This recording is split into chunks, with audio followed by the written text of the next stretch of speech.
নমস্কার সকলকে, হ্যালো ভেসেলে আপনাদের সবাইকে স্বাগত। আজকে দুপুরে লাঞ্চ থালি নিয়ে আপনাদের কাছে হাজির হলাম। এখানে আমি বানাচ্ছি এঁচোড়ের তরকারি, সম্পূর্ণ নিরামিষ থালি হবে আজ। কিছু ভাজাভুজি বানিয়ে নেব, বেগুন ভাজা, পটল ভাজা, ঢ্যাঁড়স ভাজা, আলু ভাজা আর বরবটি ভাজা। সঙ্গে আমি বানাচ্ছি মুগ ডাল। খুবই সাধারণ আর সিম্পল লাঞ্চের থালি, সেটি আপনাদের কাছে আজ তুলে ধরবো। আর আমি বানাচ্ছি আমের চাটনি। সব কিছুকে ভালো করে ধুয়ে পরিষ্কার করে নিয়েছি। সব ভাজাভুজিগুলো যেগুলো কেটে নিয়েছি সেগুলোতে আমি নুন হলুদ মাখিয়ে কিছুক্ষণের জন্য রেখে দেবো। ডালটা প্রেসারে সিটি লাগিয়ে নেব নুন আর হলুদ দিয়ে। তো সুন্দরভাবে একে একে করে আপনাদের কাছে তুলে ধরছি। পটলগুলোকে নুন হলুদ মাখিয়ে পটলগুলোকে ভালো করে ভেজে নিচ্ছি। অপর সাইডে আমি আমের চাটনিটা বসিয়ে দিয়েছিলাম। শুকনো লঙ্কা আর সর্ষে দিয়ে আর কিছুক্ষণ নেড়ে চেড়ে আমি গুড় দিয়ে ওটাকে বানিয়েছি। পটল ভাজা হয়ে গেছে, তুলে রেখে আলুটা ভেজে নিচ্ছি। গোল গোল করে আলু ভেজেছিলাম, আলু ভাজাটা তুলে নিচ্ছি। এরপরেই আমি বানিয়ে দিচ্ছি বেগুন ভাজা। বেগুন ভাজাটাও ভালো করে এধার ওধার করে সেটাকেও ভালো করে তুলে রেখে দেবো। একে একে সব ভাজাগুলো আমি বানিয়ে নিচ্ছি।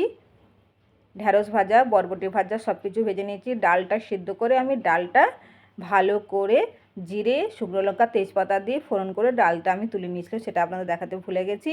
সঙ্গে বানাচ্ছি এঁচোড়ের তরকারি। এঁচোড়টাকে ভালো করে কেটে নুন হলুদ দিয়ে হালকা ভাপিয়ে নিয়েছিলাম।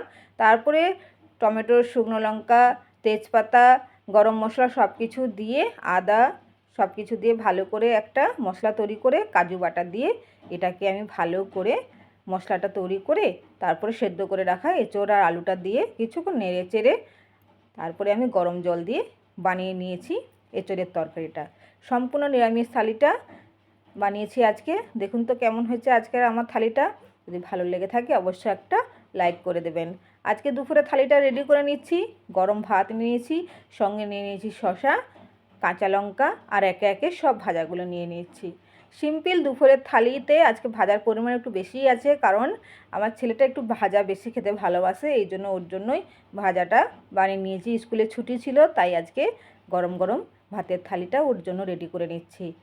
আর এঁচোড়ের তরকারি, আমের চাটনি আর মুগের ডাল সুন্দরভাবে সাজিয়ে নিচ্ছি থালিটা। আজকে দুপুরের সিম্পল থালি আপনাদের কাছে শেয়ার করলাম। পাশে থাকবেন অবশ্যই। দেখার জন্য আপনাদের অনেক অনেক ধন্যবাদ।